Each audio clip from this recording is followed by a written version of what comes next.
ਨੀਵੀਂ ਨਾਨਕਾ ਗੁਣ ਚੰਗਿਆਈਆਂ ਤਤ। ਇਹ ਵਾਕ ਸ਼੍ਰੀ ਗੁਰੂ ਨਾਨਕ ਦੇਵ ਜੀ ਦੁਆਰਾ ਫਰਮਾਇਆ ਗਿਆ ਹੈ। ਇਸ ਤੋਂ ਭਾਵ ਹੈ ਕਿ ਜ਼ੁਬਾਨ ਦੀ ਮਿਠਾਸ ਅਤੇ ਨਿਉ ਕੇ ਚੱਲਣਾ, ਵਿਹਾਰ ਵਿੱਚ ਨਿਮਰਤਾ ਹੀ ਸਾਰੇ ਮਨੁੱਖੀ ਗੁਣਾਂ ਦਾ ਸਾਰ ਤੱਤ ਹੈ।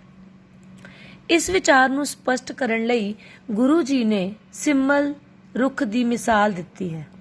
ਇਹ ਰੁੱਖ ਬੜਾ ਉੱਚਾ, ਲੰਮਾ, ਮੋਟੇ ਤਣੇ ਵਾਲਾ ਅਤੇ ਬਹੁਤ ਹੀ ਫੈਲਿਆ ਹੋਇਆ ਹੁੰਦਾ ਹੈ, ਪਰ ਇਸ ਦਾ ਲਾਭ ਕਿਸੇ ਵੀ ਜੀਵ ਨੂੰ, ਕਿਸੇ ਵੀ ਜੰਤੂ ਨੂੰ ਨਹੀਂ ਹੁੰਦਾ, ਭਾਵ ਨਾ ਹੀ ਮਨੁੱਖਾਂ ਨੂੰ ਅਤੇ ਨਾ ਹੀ ਪੰਛੀਆਂ ਨੂੰ, ਕਿਉਂਕਿ ਨਾ ਤਾਂ ਇਸ ਦੀ ਛਾਂ ਹੁੰਦੀ ਹੈ ਅਤੇ ਨਾ ਹੀ ਇਸ ਦੇ ਫਲ ਅਤੇ ਫੁੱਲ ਪੱਤੇ ਕਿਸੇ ਕੰਮ ਆਉਂਦੇ ਹਨ। ਉਹ ਬਕਬਕੇ ਅਤੇ ਬੇਸਵਾਦੇ ਹੁੰਦੇ ਹਨ। ਇਹੋ ਹਾਲ ਹੰਕਾਰੀ ਮਨੁੱਖ ਦਾ ਹੁੰਦਾ ਹੈ। ਅਜਿਹਾ ਵਿਅਕਤੀ ਸਰੀਰਕ ਤੌਰ ਤੇ ਭਾਵੇਂ ਬਹੁਤ ਸੁੰਦਰ ਹੋਵੇ, ਪਰ ਜੇਕਰ ਉਸ ਵਿੱਚ ਨਿਮਰਤਾ, ਹਲੀਮੀ ਅਤੇ ਜ਼ੁਬਾਨ ਦੀ ਮਿਠਾਸ ਹੀ ਨਹੀਂ ਤਾਂ ਉਹ ਸਤਿਕਾਰਯੋਗ ਨਹੀਂ ਹੈ। ਪਿਆਰੇ ਵਿਦਿਆਰਥੀਓ, ਮੈਂ ਕਵਲਜੀਤ ਕੌਰ ਆਪ ਜੀ ਦੀ ਵਿਸ਼ਾ ਅਧਿਆਪਕਾ 11ਵੀਂ ਜਮਾਤ ਦੇ ਵਿਦਿਆਰਥੀਆਂ ਲਈ ਵਾਰਤਕ ਰਿਸ਼ਮਾ ਪਾਠ ਪੁਸਤਕ ਵਿੱਚੋਂ ਪ੍ਰੋਫੈਸਰ ਪੂਰਨ ਸਿੰਘ ਜੀ ਦੁਆਰਾ ਲਿਖਿਆ ਹੋਇਆ ਲੇਖ ਕਿਰਤ ਅਤੇ ਮਿੱਠਾ ਬੋਲਣਾ ਲੈ ਕੇ ਹਾਜ਼ਰ ਹਾਂ। ਕਿਰਤ ਅਤੇ ਮਿੱਠਾ ਬੋਲਣਾ ਪਾਠ ਜੋ ਕਿ ਵਾਰਤਕ ਰਿਸ਼ਮਾ ਪਾਠ ਪੁਸਤਕ ਵਿੱਚ ਦਰਜ ਹੈ। ਜਿਨ੍ਹਾਂ ਵਿਦਿਆਰਥੀਆਂ ਕੋਲ ਇਹ ਪੁਸਤਕ ਨਹੀਂ ਹੈ ਉਹਨਾਂ ਨੂੰ ਘਬਰਾਉਣ ਦੀ ਜ਼ਰੂਰਤ ਨਹੀਂ, ਕਿਉਂਕਿ ਇਸ ਪਾਠ ਪੁਸਤਕ ਦਾ ਲਿੰਕ ਮੈਂ ਆਪਣੇ ਕਮੈਂਟ ਬਾਕਸ ਵਿੱਚ ਪਾ ਦੇਵਾਂਗੀ। ਤੁਸੀਂ ਇਸ ਲਿੰਕ ਨੂੰ ਕਲਿੱਕ ਕਰਕੇ ਬੁੱਕ ਪੜ੍ਹ ਸਕਦੇ ਹੋ। ਸੋ ਇਸ ਪਾਠ ਨੂੰ ਪੜ੍ਹਨ ਤੋਂ ਪਹਿਲਾਂ ਇਸ ਮਾਈਂਡ ਮੈਪ ਦੇ ਥਰੂ ਕਿ ਇਸ ਵਿੱਚ ਕਿਹੜੇ-ਕਿਹੜੇ ਮੁੱਖ ਵਿਚਾਰ ਹਨ ਜੋ ਆਪਾਂ ਇਸ ਪਾਠ ਵਿੱਚ ਪੜ੍ਹਨੇ ਹਨ, ਉਹਨਾਂ ਦਾ ਸੰਖੇਪ ਵਿੱਚ ਵੇਰਵਾ ਇਸ ਪ੍ਰਕਾਰ ਹੈ। ਵਾਰਤਕ ਰਿਸ਼ਮਾ ਪਾਠ ਪੁਸਤਕ, ਲੇਖ ਕਿਰਤ ਅਤੇ ਮਿੱਠਾ ਬੋਲਣਾ, ਲੇਖਕ ਪ੍ਰੋਫੈਸਰ ਪੂਰਨ ਸਿੰਘ। ਸਭ ਤੋਂ ਮਹੱਤਵਪੂਰਨ ਤੱਤ ਜੋ ਇਸ ਪਾਠ ਵਿੱਚ ਅਸੀਂ ਪੜ੍ਹਨਾ ਹੈ ਉਹ ਹੈ ਕਿਰਤ ਕਰਨ ਨਾਲ ਸਾਡੀ ਆਪਣੀ ਸ਼ਖਸੀਅਤ ਉੱਚੀ, ਮਿੱਠੀ ਅਤੇ ਡੂੰਘੀ ਹੁੰਦੀ ਹੈ। ਇਸ ਦਾ ਭਾਵ ਇਹ ਹੈ ਕਿਰਤ ਭਾਵ ਕਿਸੇ ਦੀ ਸਿਫਤ ਸਲਾਹ ਕਰਨ ਦੇ ਨਾਲ, ਕਿਸੇ ਦੀ ਵਡਿਆਈ ਕਰਨ ਦੇ ਨਾਲ ਦੂਜੇ ਦੀ ਸ਼ਖਸੀਅਤ ਹੀ ਨਹੀਂ ਉੱਚੀ ਹੁੰਦੀ, ਉਸ ਦੇ ਨਾਲ ਸਾਡੀ ਆਪਣੀ ਸ਼ਖਸੀਅਤ ਵੀ ਉੱਚੀ ਅਤੇ ਡੂੰਘੀ ਹੁੰਦੀ ਹੈ। ਦੂਜਾ ਪੁਆਇੰਟ ਹੈ ਕਿਰਤ ਕਰਨੀ ਭਾਵ ਸਿਫਤ ਸਲਾਹ ਕਰਨੀ ਜ਼ਿੰਦਗੀ ਦਾ ਉੱਚਾ ਵਿਸਮਾਦ ਰਾਗ ਹੈ। ਵਿਸਮਾਦ ਰਾਗ ਉਹ ਹੈ ਜਿਸ ਨੂੰ ਸ਼ਬਦਾਂ ਰਾਹੀਂ ਬਿਆਨ ਨਹੀਂ ਕੀਤਾ ਜਾ ਸਕਦਾ।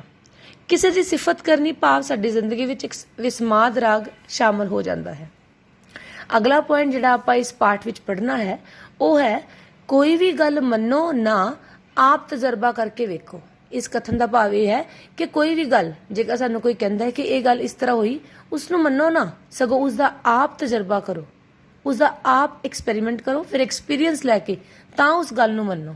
ਫਿਰ ਇਸ ਕੁਦਰਤ ਨੂੰ ਪਿਆਰ ਕਰਕੇ ਵੇਖੋ ਅਤੇ ਪਤਾ ਲੱਗੇਗਾ ਕਿ ਕਾਦਰ ਦੀ ਕੁਦਰਤ ਦਾ ਕੋਈ ਵੀ ਰੰਗ ਫਿੱਕਾ ਨਹੀਂ ਹੈ।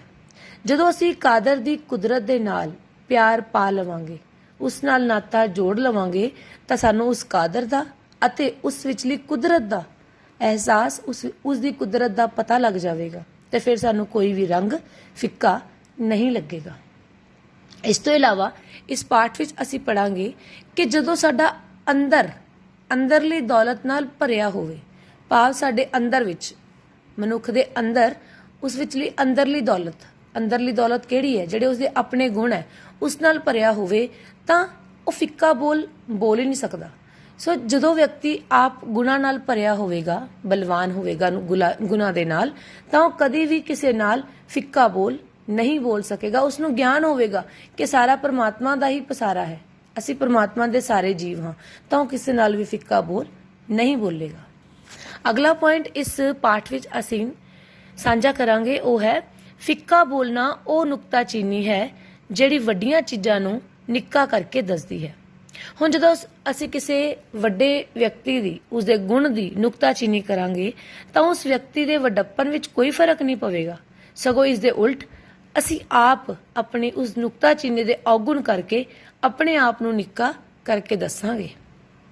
ਅਗਲਾ ਪੁਆਇੰਟ ਜਿਹੜਾ ਹੈ ਅਸੀਂ ਇਸ ਪਾਠ ਵਿੱਚ ਸਾਂਝਾ ਕਰਨਾ ਹੈ ਉਹ ਹੈ ਫਿੱਕੀ ਅਕਲ ਹਰ ਕੁਦਰਤੀ ਅਨੋਖੇਪਨ ਨੂੰ ਤੱਤਾਂ ਵਿੱਚ ਫਾੜ ਵਹਿੰਦੀ ਹੈ, ਉਸ ਵਿੱਚੋਂ ਕੁਝ ਨਹੀਂ ਨਿਕਲਦਾ। ਭਾਵ ਜਿਹੜੀ ਫਿੱਕੀ ਅਕਲ ਹੈ, ਫਿੱਕਾ ਬੋਲਣ ਨਾਲ ਸਾਨੂੰ ਕੋਈ ਅਕਲ ਨਹੀਂ ਰਹਿੰਦੀ ਤੇ ਅਸੀਂ ਨੇ ਉਸ ਨਾਲ ਜੋ ਜਿੰਨੀ ਮਰਜ਼ੀ ਬਹਿਸ ਕਰ ਲਈਏ, ਜਿੰਨੀ ਮਰਜ਼ੀ ਵਾਰਤਾਲਾਪ ਕਰ ਲਈਏ, ਉਸ ਵਿੱਚੋਂ ਕੁਝ ਨਹੀਂ ਨਿਕਲਣਾ, ਅਖੀਰ ਵਿੱਚ ਉਸਨੇ ਖਤਮ ਹੀ ਹੋਣਾ ਹੁੰਦਾ ਹੈ। ਇਸ ਤੋਂ ਇਲਾਵਾ ਇਸ ਪਾਠ ਵਿੱਚ ਗੁਰੂ ਅਮਰਦਾਸ ਜੀ ਜੋ ਕਿ ਤੀਜੇ ਪਾਤਸ਼ਾਹ ਹਨ, ਉਹਨਾਂ ਨੇ ਆਪਣੀ ਸਪੁੱਤਰੀ ਬੀਬੀ ਭਾਨੀ ਜੀ ਨੂੰ ਉਹਨਾਂ ਦੇ ਵਿਆਹ ਦੇ ਮੌਕੇ ਦਾਜ ਵਜੋਂ 3 ਭੱਬੇ ਦਿੱਤੇ ਸਨ। ਉਸ ਬਾਰੇ ਵੀ ਵਿਚਾਰ ਚਰਚਾ ਕਰਨੀ ਹੈ ਕਿ ਉਹ 3 ਭੱਬੇ ਕੀ ਹਨ। 3 ਭੱਬੇ ਹਨ। ਪਹਿਲਾ ਭੱਬਾ ਹੈ ਭੱਬਾ ਭਲਾ ਜੀ, ਭਾਵ ਸਾਨੂੰ ਸਾਰਿਆਂ ਦਾ ਭਲਾ ਕਰਨਾ ਚਾਹੀਦਾ ਹੈ, ਬਿਨਾਂ ਕਿਸੇ ਸਵਾਰਥ ਦੇ ਸਾਨੂੰ ਭਲਾ ਕਰਨ ਦੀ ਹੀ ਆਪਣੇ ਅੰਦਰ ਇੱਕ ਉਤੇਜਨਾ, ਆਪਣੇ ਅੰਦਰ ਇੱਕ ਕਿਉਰਿਓਸਿਟੀ ਸ਼ੁਰੂ ਕਰਨੀ ਚਾਹੀਦੀ ਹੈ। ਭਾਵ ਦੂਜਿਆਂ ਦੇ ਭਲਾ ਪਰਉਪਕਾਰ ਕਰਨਾ ਚਾਹੀਦਾ ਹੈ। ਦੂਜਾ ਹੈ ਭੱਬਾ ਭੁੱਲਾ ਜੀ, ਆਪਣੇ ਆਪ ਨੂੰ ਹਮੇਸ਼ਾ ਭੁੱਲਣਹਾਰ ਸਮਝੋ ਕਿ ਮੈਂ ਪਰ ਹਰੇਕ ਵਿਅਕਤੀ, ਕੋਈ ਵੀ ਵਿਅਕਤੀ, ਉਹ ਵਿਅਕਤੀ ਜਿਹੜਾ ਕਿ ਆਪਣੇ ਆਪ ਨੂੰ ਭੁੱਲਣਹਾਰ ਨਹੀਂ ਸਮਝੇਗਾ ਉਹ ਕਦੀ ਵੀ ਪਰਮਾਤਮਾ ਦੇ ਨੇੜੇ ਨਹੀਂ ਹੋ ਸਕੇਗਾ। ਕਿਉਂਕਿ ਵਿਅਕਤੀ ਜਦੋਂ ਆਪਣੇ ਆਪ ਨੂੰ ਭੁੱਲਣਹਾਰ ਸਮਝੇਗਾ ਉਸ ਨੂੰ ਪਤਾ ਲੱਗ ਜਾਏਗਾ ਕਿ ਪਰਮਾਤਮਾ ਹੀ ਹੈ ਜੋ ਗਲਤੀ ਨਹੀਂ ਕਰਦਾ, ਅਸੀਂ ਸਾਰੇ ਜੀਵ ਭੁੱਲਣਹਾਰ ਹਾਂ। ਤੇ ਤੀਜਾ ਹੈ ਭਾਣਾ ਜੀ, ਜਦੋਂ ਸਾਡੇ ਵਿੱਚ ਭਲਾ ਕਰਨ ਦੀ ਸ਼ਕਤੀ ਅਤੇ ਆਪਣੇ ਆਪ ਨੂੰ ਭਾਵ ਭੁੱਲਣਹਾਰ ਸਮਝਣ ਦੀ ਸ਼ਕਤੀ ਆ ਗਈ ਤਾਂ ਭਾਣਾ ਮੰਨਣਾ ਆਪਣੇ ਆਪ ਹੀ ਸਾਡੇ ਵਿਹਾਰ ਵਿੱਚ ਸ਼ਾਮਲ ਹੋ ਜਾਵੇਗਾ। ਇਸ ਤੋਂ ਇਲਾਵਾ ਲਾਸਟ ਪੁਆਇੰਟ ਜਿਹੜਾ ਆਪਾਂ ਇਸ ਪਾਠ ਵਿੱਚ ਸਾਂਝਾ ਕਰਨਾ ਹੈ ਉਹ ਹੈ ਮਾਂ। ਮਾਂ ਜਿਹੜਾ ਸ਼ਬਦ ਹੈ ਉਹ ਸਿਰਫ ਹੱਡ ਮਾਸ ਦਾ ਸਰੀਰ ਨਹੀਂ ਹੈ, ਸਗੋਂ ਇੱਕ ਬੀਰਤਾ ਦਾ ਅਹਿਸਾਸ ਹੈ। ਭਾਵ ਧਰਤੀ ਨੂੰ ਮਾਂ ਦਾ ਦਰਜਾ ਦਿੱਤਾ ਗਿਆ ਹੈ। ਇਸ ਬੀਰਤਾ ਦੇ ਅਹਿਸਾਸ ਨੂੰ ਵੀ ਇਸ ਪਾਠ ਵਿੱਚ ਅਸੀਂ ਪੜਾਂਗੇ। ਸੋ ਇਸ ਪਾਠ ਦੀ ਪੂਰੀ ਜਾਣਕਾਰੀ ਵਿਸਤਾਰ ਸਹਿਤ ਅਸੀਂ ਅਗਲੀਆਂ ਵੀਡੀਓਜ਼ ਵਿੱਚ ਸੁਣਾਂਗੇ ਅਤੇ ਵਿਚਾਰਾਂਗੇ। ਧੰਨਵਾਦ।